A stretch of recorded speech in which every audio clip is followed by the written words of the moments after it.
جی بات کریں. جی وعلیکم السلام، کیا حال چال ہے مولانا؟ اللہ کا کرم. جی ہاشم جعفری بات کر رہا ہوں کینیڈا سے. جعفری صاحب کیسے ہیں؟ خیریت آپ سے سے چند سوالات تھے، کتنوں کی اجازت ہے آپ سے سوال کرنے کی؟ ایک سوال کریں، دیکھیں کتنا وقت لیتا ہے بھائی. اچھا مہربانی. اچھا مجھے نا تھوڑی سی پریشانی تھی، چند سنی افراد تھے جنہوں نے سوال پوچھا، کیونکہ ہمارے پاس حوالے نہیں ہوتے، آپ کے پاس ہوتے ہیں تو اس لیے آپ کو تکلیف دے رہے ہیں. ام کلثوم علیہ السلام کا جو نکاح ہے وہ کہتے ہیں جی عمر کے ساتھ، آپ نے کئی دفعہ بتایا بھی ہوگا اس کا. بہرحال وہ اس کے بارے میں کوئی ہمارے ہاں ایسی حدیث ہے جو اس کو رد بھی کرتی ہے؟ پہلا سوال. اور یعنی کہ وہ ام کلثوم نہیں تھی، تو پہلا تو یہ سوال ہے. اور اچھا یہی سوال سنو، اسی میں وقت لگے گا. نہیں کافی ہے کافی، یہ اسی سوال کا جواب تفصیل سے دیں گے. ٹھیک ہے نا، تفصیل سے دیں گے تو. ہاں مجھے وہ رد چاہیے، مجھے ہماری احادیث میں سے، اپنی کتب اربعہ میں سے وہ رد چاہیے تاکہ ان کو منہ پہ مارے وہ دلیل. ہم منہ پہ ماریں گے انشاءاللہ، آپ منہ پہ ماریں گے. ٹھیک ہے نا، یا علی مدد. چلیں خدا حافظ. یا علی مدد. اچھا ام کلثوم کے متعلق یہ بہت تم سراغ کرتے ہیں جماعت عمریہ، فخر سے کہتے ہیں کہ دیکھو شیعوں کو اس سے پوچھو، شیعوں سے پوچھو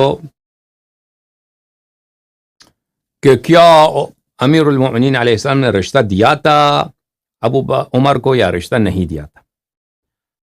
یہ بہت سوال ہوتا ہے اور شیعوں کو تانا دیتے ہیں، اور یہ بہت ایام سے، یعنی نہیں یہ عصر ائمہ علیہ السلام سے شیعوں کو تانا دیا جاتا تھا. تو اس کا اصل واقعہ کیا ہے عزیزوں؟ اصل واقعہ یہ ہے کہ یہ رشتہ نہیں ہوا ہے، اور میں آپ کو دکھاؤں گا کہ اس کا اصل واقعہ کیا ہے.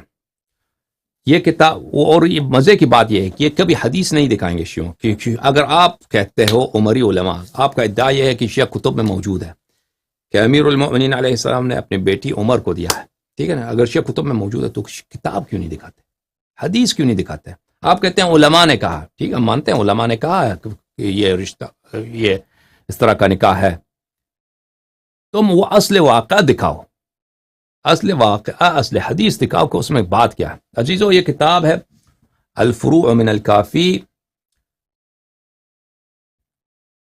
جلد نمبر 5، صفحہ نمبر 346، باب تزویج ام کلثوم، ام کلثوم کی تزویج. اچھا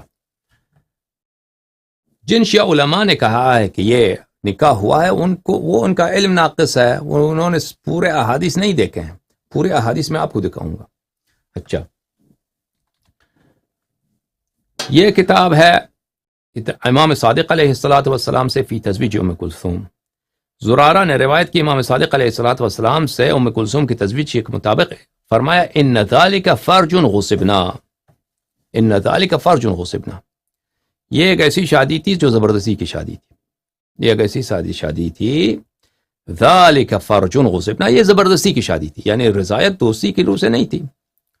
یہ حدیث میں آپ کو دکھاتا ہوں ام کلثوم کی، میں سب کوئی حدیث چھپاؤں گا بھی نہیں کہ ہم چھپائیں گے، نہیں چھپائیں گے بھی نہیں، بلکہ دکھائیں گے آپ کو.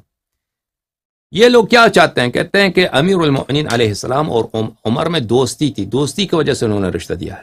پوری احادیث تو پڑھو، احادیث میں کیا ہے. جب پورے احادیث پڑھیں گے تو پھر واقعہ سمجھ میں آ جائے گا. اور یہ کہ شادی نہیں ہوئی تھی، یہ ہے کہ ذالک فرج غصبنا، یہ ایک ایسی شادی تھی کہ غصبنا، ہم سے غصب کیا گیا، ہم پہ زبردستی کرایا گیا. اچھا یہ مختصر زیادہ تفصیل کے ساتھ اگلی حدیث ہے.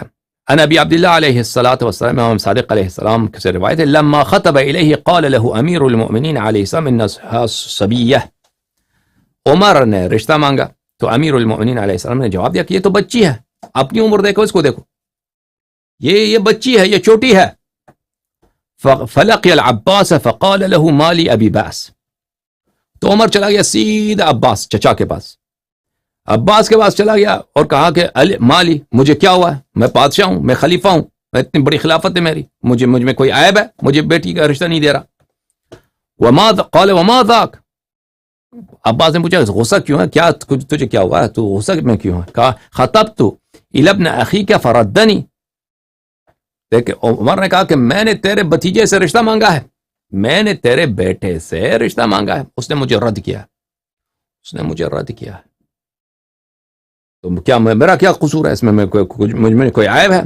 اما واللہ لأعورن زمزم، اللہ کی قسم یہ بنی ہاشم کے لیے بڑی فخر کی بات تھی کہ زمزم کی جو سقایت تھی وہ بنی ہاشم کے ہاتھ میں تھی، اور بنی ہاشم میں اس کو عباس کو، میں عبد المطلب کے بعد عباس کو ملا تھا، ابو طالب علیہ السلام کے بعد یہ سقایت جو تھا زمزم کا، یہ بڑا فخر کی بات ہے کہ حجاج کو پانی دیا جائے، ان کی خدمت کیا جائے، یہ عباس کے پاس تھا۔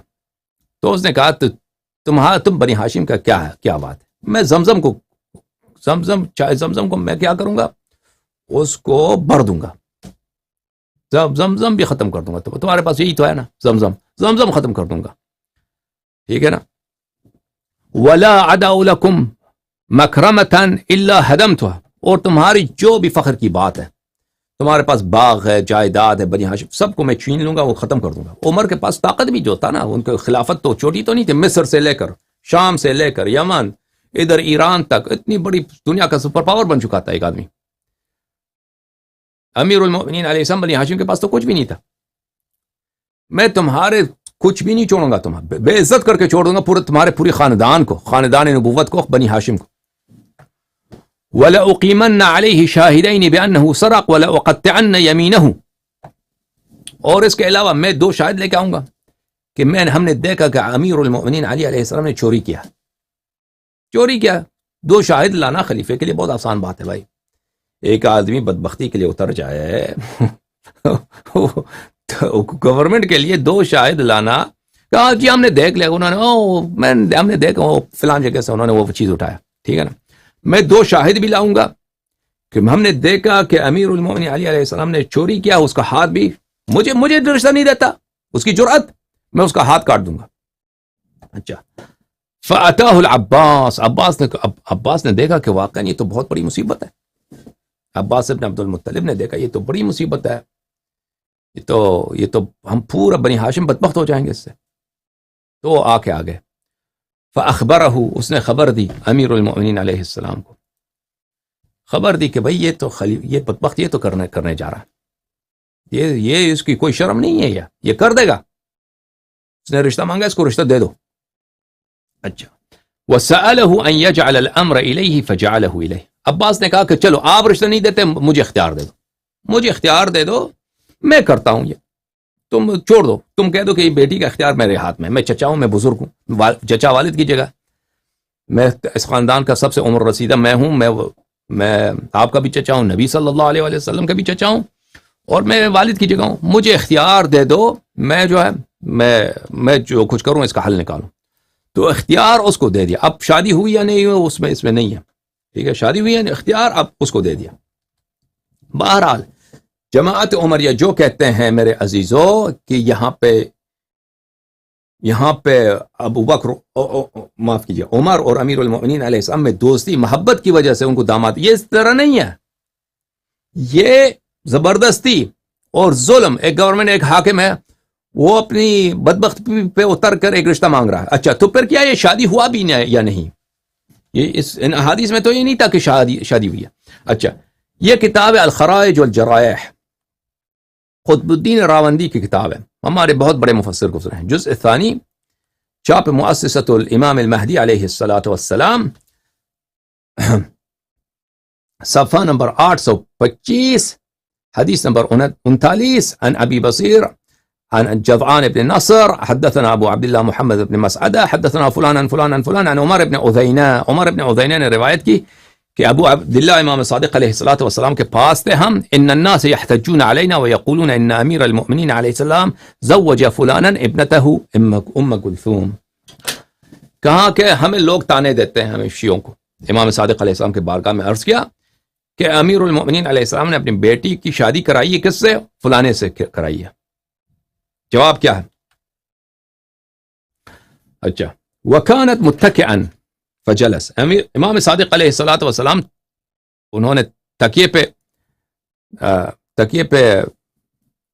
لگایا تھا تو سیدھے بیٹھ گئے اور کہا تقبلون عنا علی انکح فلانا ابنتہ، کیا آپ کو قبول ہے آپ شیعوں کو کہ امیر المؤمنین علیہ السلام نے اپنی بیٹی کا جو ہے فلانے سے رشتہ کرایا ہے. ان قوما یزعمون ذلك لا يهتدون الى سواء السبيل ولا الرشاد. جو لوگ اس مسئلے پہ ایمان عقیدہ رکھتے ہیں وہ اس کو حقیقت نہیں معلوم. ان لوگوں کو ان کو حقیقت ماجرا کا نہیں معلوم کہ زبردستی ہوئی تھی, ظلم ہوا تھا, دھمکی ہوا تھا کہ چاہے زمزم جو ہے اس کو بر دیا جائے گا ریتی سے, پتھروں سے, اور بنی ہاشم کے سارے جائیداد ختم کیا جائے گا, ان کا کوئی عزت نہیں رہے گا.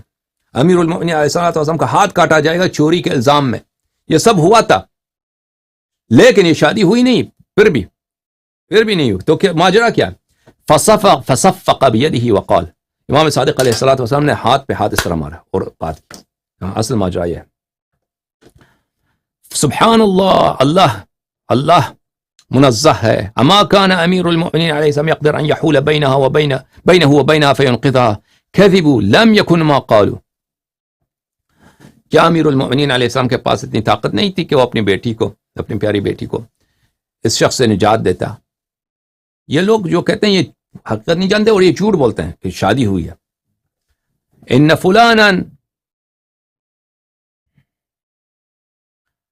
خطب الى علي ابنته ام كلثوم فابى علي عليه الصلاه والسلام فقال للعباس والله ان لم يزوجني لانتزعن منك السقايه والزمزم. وہ شخص آیا, اس نے امیر المؤمنین علیہ الصلوۃ والسلام سے رشتہ مانگا. امیر المؤمنین علیہ السلام نے انکار کیا. عباس کے پاس چلا گیا. عباس سے کہا کہ تو رشتہ اگر مجھے نہیں ملے گا تو میں زمزم جو ہے تجھ سے لے لوں گا اور سقایا بھی آپ سے لے لوں گا.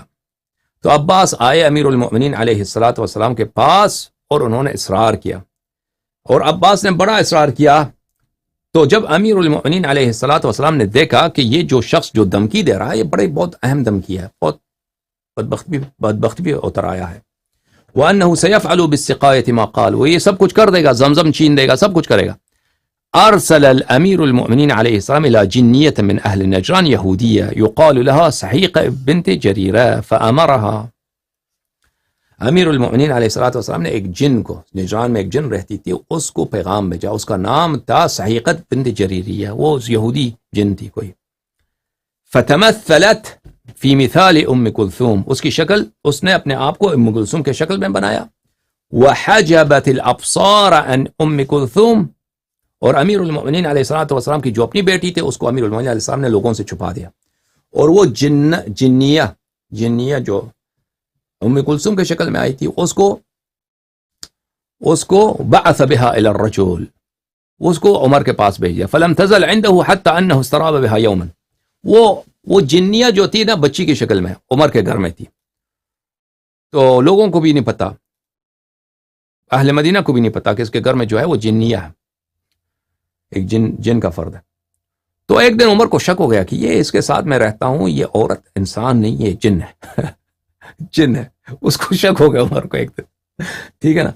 فقال ما فی الارض اہل بیت اسحر من بنی ہاشم, کہا کہ یہ جو ہے نا زمین میں اس بنی ہاشم سے بڑھ کر کوئی گھرانہ جادوگر ہے, یہ بڑے جادوگر ہیں.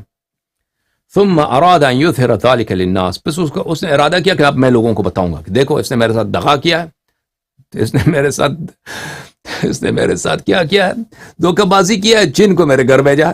جو عورت ہے وہ جن ہے, پتہ نہیں اس عورت سے اس نے کیا, اس جنیہ سے اس نے کیا حرکات دیکھی تھی.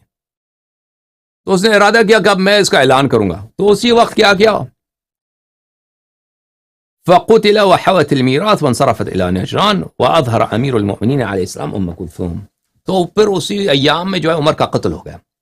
جناب ابو لؤلؤہ رضی اللہ تعالی عنہ وسلام اللہ علیہ نے انہوں نے عمر کے شر کا خاتمہ کیا. تو وہ اس نے اپنے میراث بھی چھوڑ دی اور وہ نجران چلا گیا, وہ جو جنہ تھی اپنے اہل کے پاس چلا گیا. اور امیر المؤمنین علیہ السلام نے اپنی بچی کو دوبارہ لوگوں کے لیے ظاہر کیا, جو اصلی بچی تھی, جن کو لوگوں سے چھپائے رکھا تھا اپنے گھر میں, ٹھیک ہے نا.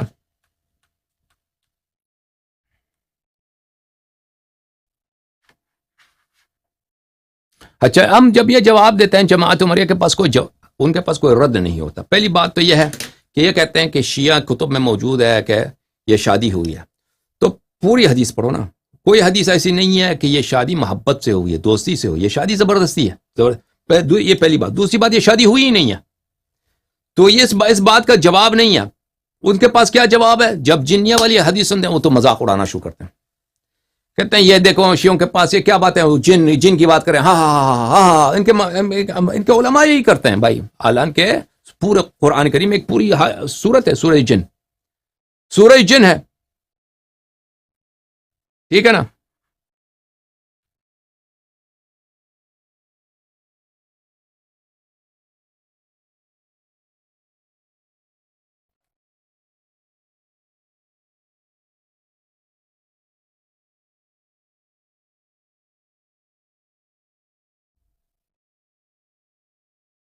یہ کتاب ہے الفاصل فی الملل والاہواء والنحل، تالیف ابن حزم الظاہری، چھاپ دار الجیل بیروت لبنان۔ یہاں پہ ملاحظہ فرمائیے، وہ جن کے متعلق کہتے ہیں، جن کے متعلق کہتے ہیں الکلام فی الجن، جن کے متعلق، فمن انکر الجن او تأول فیہم تأویلا یخرجهم به عن الظاہر فهو کافر مشرک حلال الدم والمال۔ جس نے جن حقیقت ہے، جن قرآن میں ذکر ہے، جس نے جن کا انکار کیا ہو یا اس کو ایسی تعویل کرے کہ جن مثلا ہوا کی بات ہے، جن کوئی حقیقت نہیں ہے، تعویل کرے، تو وہ کافر ہے، مشرک ہے، حلال الدم ہے، ان کا فتویٰ ہے۔ تو جب تم خود جن کے متعلق یہ کہتے ہو کہ جو جن کا انکار کرے وہ حلال الدم ہے، مشرک ہے، کافر ہے، تو کیسے ہماری مذاق اڑاتے ہو کہ ہم کہتے ہیں کہ امیر المؤمنین، تم شیعہ کتب سے احتجاج کرتے ہو نا کہ شیعہ کتب میں موجود ہے کہ امیر المؤمنین علیہ السلام نے عمر سے اپنے بیٹی کا ازدواج کیا، تو پوری تو واقعہ سے سنو نا۔ الفتاوى الحدیثیہ، تالیف احمد ابن شہاب الدین ابن حجر الہیتمی المکی۔ اچھا، ان کے کتاب میں یہاں پہ لکھا ہے وَأَمَّا الْجِنُّ، صفحہ نمبر کون سا ہے یہ بھائی؟ صفحہ نمبر ہے 123۔ وَأَمَّا الْجِنُّ، الجان، فَأَهْلُ السُّنَّةِ يُؤْمِنُونَ بِوُجُودِهِمْ، اہل سنت کا ان کے وجود پہ ایمان ہے۔ معتزلہ نے ان کا انکار کیا ہے، یہ معتزلہ کا انکار مخالف کتاب و سنت و اجماع ہے، اور بل الزموا به کفرن، اس کی روح سے، ان کے انکار کی روح سے کفر لازم آتا ہے۔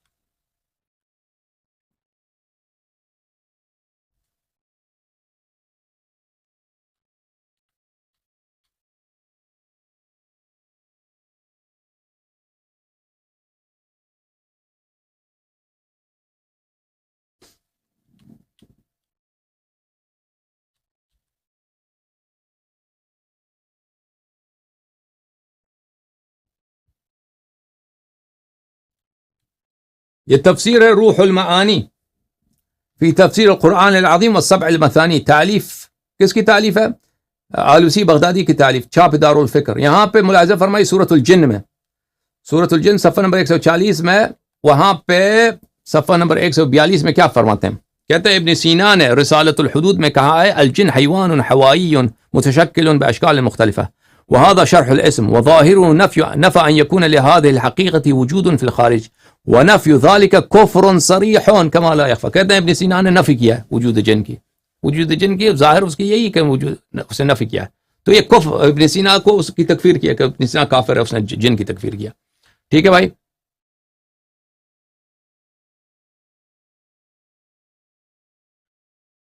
عالم الجن فی ضوء الکتاب والسنہ، تعلیف دکتور عبد الکریم طوفان عبیدات، طبع دار اشبیلیہ۔ یہاں پہ صفحہ نمبر 172 میں فرماتے ہیں ان الایمان بالجن هو كالایمان بأي قضیة غیبیة اخرى كوجود اللہ والملائکہ والجنة والنار۔ اللہ اکبر۔ جن پہ ایمان اسی طرح ہے جو دوسرے غیبی وجود ہے، اللہ ہے، ملائکہ ہے، جنت ہے، نار، اسی طرح واجب ہے۔ اور فرماتے ہیں وَإِنْكَارُ الْجِنِّ يَكُونُ نَقْضًا لِلْإِيمَانِ مِنْ أَسَاسِهِ وَمَنْ أَنْكَرَ مَعْلُومًا مِنَ الدِّينِ بِالضَّرُورَةِ فَقَدْ كَفَرَ۔ جو جن کا انکار کرے وہ کافر ہوتا ہے۔ ابن حجر حیتمی مکی الفتاوی الحدیثیہ میں، چھاپ دار المعرفہ، یہاں پہ عزیزو ملاحظہ فرما صفحہ نمبر 68، هل تجوز مناکحة الجن ام لا، جن کی نکاح جائز ہے یا نہیں، اس پہ فتویٰ دیا ہے۔ اختلف العلماء في جواز نکاح شرعا وجاء عن مالك انه اجازه ولكنه كرهه۔ مالک ابن انس نے، مالکین کا جو امام ہے، اس نے اجازت دی، کہا جائز ہے لیکن مکروہ ہے۔ وكذلك کرہو الحکم ابن عیینہ وقتادہ والحسن وعقبۃ الاسم والحجاج ابن ارطاد. بھلے اور انہوں نے اسحاق نے روایت کی ہے کہ نبی کریم صلی اللہ علیہ وسلم نے نہیں کی ہے اور اسی لیے نہیں کی وجہ سے اس نے کہا کہ مکروہ ہے. ٹھیک ہے نا. تو جواز امکان مناکحت پہ بھی ان کے علماء نے فتویٰ دیا, بہت سارے علماء نے جائز قرار دیا ہے کہ یہ چیز ہوتا ہے اور یہ جائز ہے.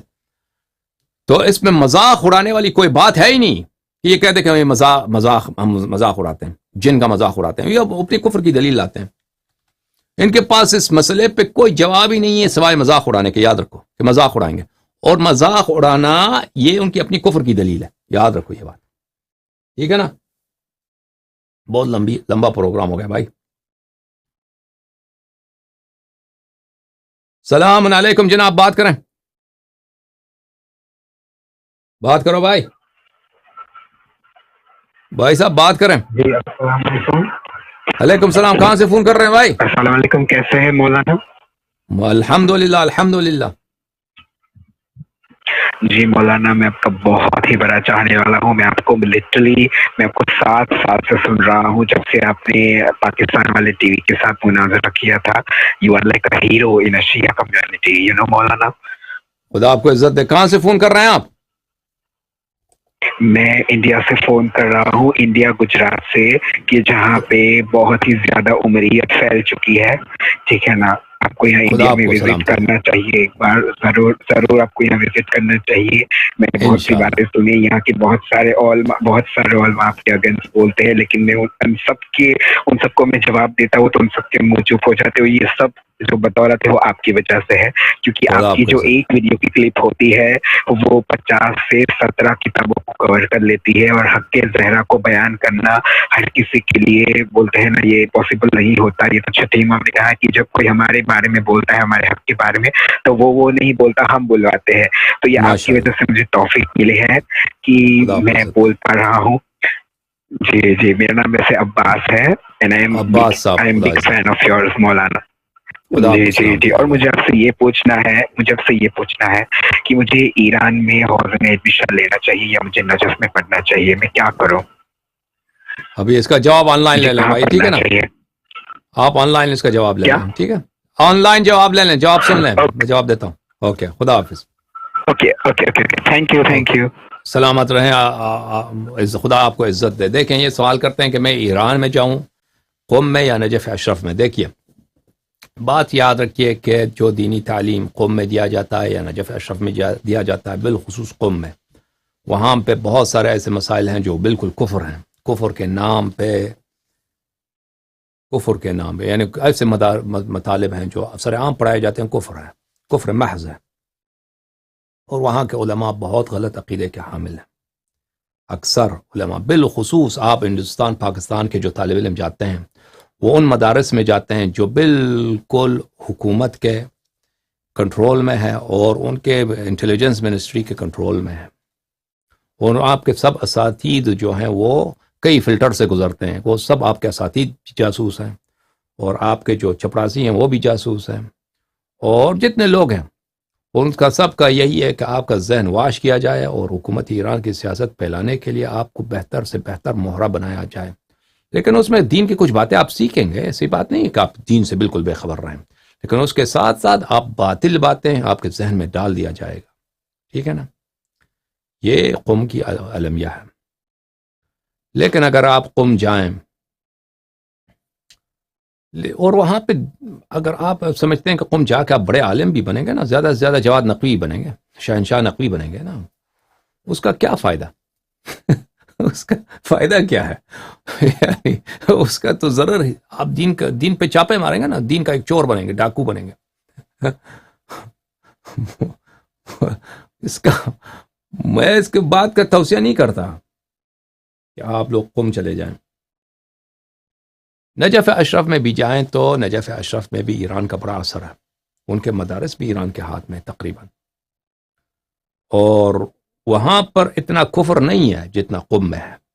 صحیح بات ہے کہ قم علنا نجف میں نہیں پڑھایا جاتا, جیسے فلسفہ, عرفان, تصوف, ولایت فقیہ, یہ کفریات قم میں پڑھائے جاتے ہیں, یہ نجف اشرف میں نہیں پڑھایا جاتا. ادھر کچھ بہتر ہے, آپ کو روایتی علوم کچھ سیکھنے میں مدد ملے گا، لیکن وہاں پہ بھی آپ جو ہیں دین کی بات اس طرح نہیں سیکھیں گے جیسے میں آپ کو بیان کرتا ہوں، اس طرح کہیں نہیں سیکھیں گے آپ. لیکن وہاں پہ آپ کو کچھ ابتدائی باتیں، مثلا عربی کے گرامر آپ کو آ جائے گا، عربی پڑھنا آپ کو آ جائے گا، بس اتنا فائدہ ہے، اس کے علاوہ اتنا فائدہ نہیں ہے. باقی چیزیں جو وہ پڑھائیں گے اغلب عقائد میں سے کچھ باتیں ان کی صحیح ہیں، بہت ساری باتیں جو ہیں وہ اس کا دین سے تعلق نہیں ہے. اغلب چیزیں جو نجف اشرف میں بھی پڑھائی جاتی ہیں اس کا دین سے تعلق نہیں ہے. تو راہ حل کیا ہے؟ راہ حل یہ ہے میرے عزیز، اگر آپ واقعا عالم دین بننا چاہتے ہیں تو عربی سیکھنے سے کوئی چارہ نہیں ہے. عربی زبان، اور عربی زبان نہ نجف میں صحیح طرح سے پڑھاتے ہیں نہ قم میں. بہترین عربی زبان جو پڑھایا جاتا ہے وہ مصر میں، ایجپٹ میں پڑھایا جاتا ہے، الازہر میں بہترین کمال، یا سعودی عرب میں جو پڑھاتے ہیں مدارس میں وہ بہترین پڑھاتے ہیں. اگر آپ ہندوستان ہی میں عربی صرف و نحو معانی بیان سیکھ سکتے ہیں، پھر آن لائن جو ہے کلاس لے سکتے ہیں مصر والوں سے، یہ بہترین طریقہ کار ہے، بہترین طریقہ کار. اس کے بعد جو ہے، اس کے بعد بہترین یونیورسٹی دنیا کی میں آپ کو بتاتا ہوں، بہترین یونیورسٹی دنیا کی جو آپ کے گھر آیا ہوا ہے، بہترین حوزہ جو آپ کے گھر آیا ہوا ہے، یہ پروگرام ہے. یہ پروگرام میں اپنی تعریف کے لیے نہیں کہہ رہا، اس طرح پروگرام نہ آپ کو کہیں نہیں ملے گا، کہیں نہیں ملے گا. یعنی سب دین کی باتیں خالص محنت کے بعد بہت آسان الفاظ میں آپ تک پہنچا رہا ہوں. اگر آپ میرے سپیچز کو فالو کریں کئی سالوں تک، آپ بڑے علامہ سے بڑا علامہ بن جائیں گے. ٹھیک ہے نا، بہت بڑے بنیں گے آپ.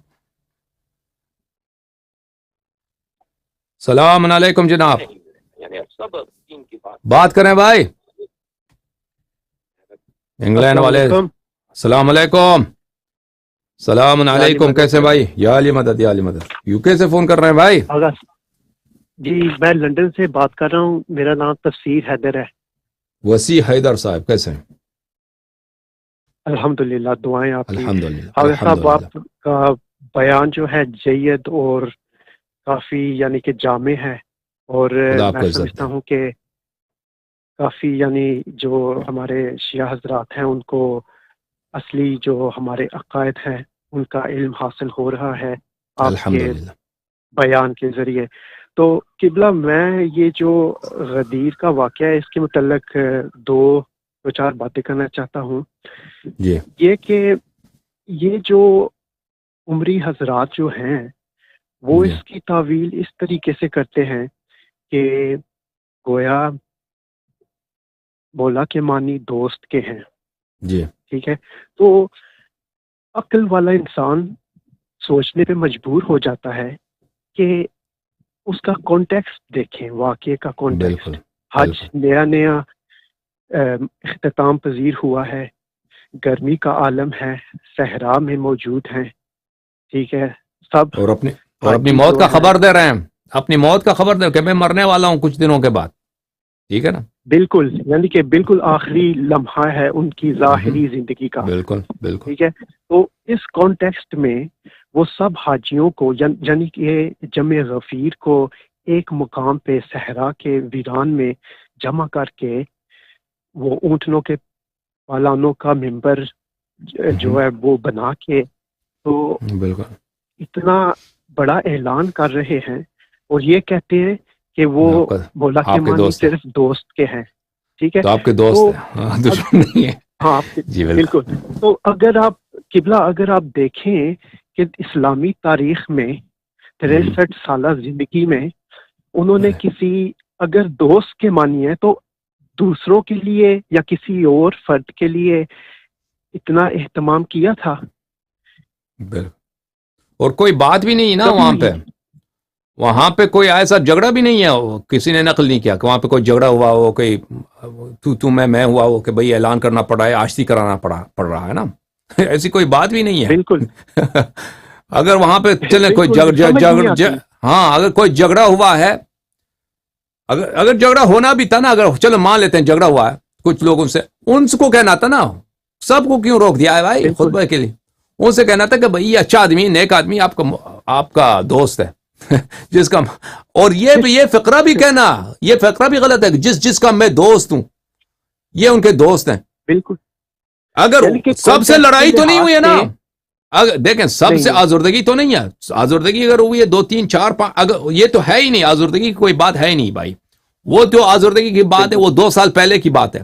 2 سال پہلے سفر یمن کیا، اس کی بات، اس وقت رسول پاک صلی اللہ علیہ وسلم نے اس کی جواب دیا تھا. اب غدیر خم میں اگر چلیں کچھ صحابہ جو ہیں دل گرفتہ ہو گئے، ان سے کہنا تھا کہ بھئی یہ اچھے آدمی ہیں، نیک آدمی ہیں، ان سے دل گرفتگی نہ رکھو، اس طرح کہنا چاہیے تھا. یہ جملہ کہ جس کا میں دوست ہوں، جس کا میں دوست ہوں، یہ اس کے دوست ہیں. یہ اس کی مناسبت ہی نہیں رکھتا. نہیں ہے نا، بالکل کوئی مناسبت نہیں ہے کہ یہ جس کا میں دوست ہوں علی اس کا دوست ہے، یہ کوئی بات ہی نہیں بنتی. اور اگر کسی اور کے لیے ایسا اہتمام نہیں کیا تو یہ جو مخصوص واقعہ ہوا ہے زندگی کے بالکل اینڈ پہ، ٹھیک ہے، یہ جو واقعہ ہوا ہے، یہ اس کی انفرادیت اس بات کی دلیل ہے کہ یہ کوئی مخصوص اور اہم پیغام تھا. بالکل. تو یہ تو کسی عادی عقل والے انسان کو بھی اس یعنی کہ سوچنے پہ مجبور ہو جاتا ہے. تو ان کی بس ایک ہی تجزیہ یا علی مدد آتا ہے کہ وسیع حیدر صاحب، یا علی مدد. خدا حافظ، بہت مہربانی آپ کی، سلامت رہیں بھائی، بہت اچھی بات کی آپ نے. خدا حافظ، خدا حافظ. اللہم صل علی محمد وآل محمد. اللهم كن لوليك الحجة ابن الحسن صلواتك عليه وعلى آبائه في هذه الساعة وفي كل ساعة وليا وحافظا وقائدا وناصرا ودليلا وعينا حتى تسكنه أرضك طوعا وتمتعه فيها طويلا طويلا طويلا. اللهم صل على محمد وآل محمد وعجل فرجهم الشريف.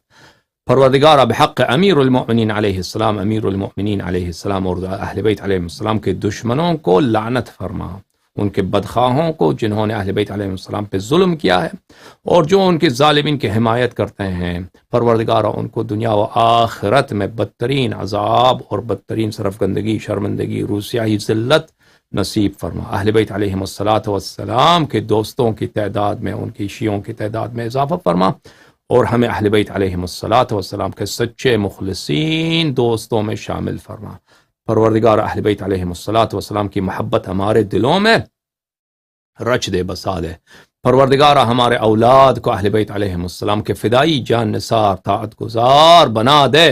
پروردگار روز قیامت ہمارے اموات کو، ہمیں اور ہمارے اولاد کو رسول اللہ صلی اللہ علیہ وآلہ وسلم، امیر المؤمنین علیہ السلام، ائمہ طاہرین علیہ السلام کی شفاعت اور ان کی رضا نصیب و روزی فرما. پروردگارہ تجھے قسم ہے اہل بیت طاہرین علیہ السلام کا.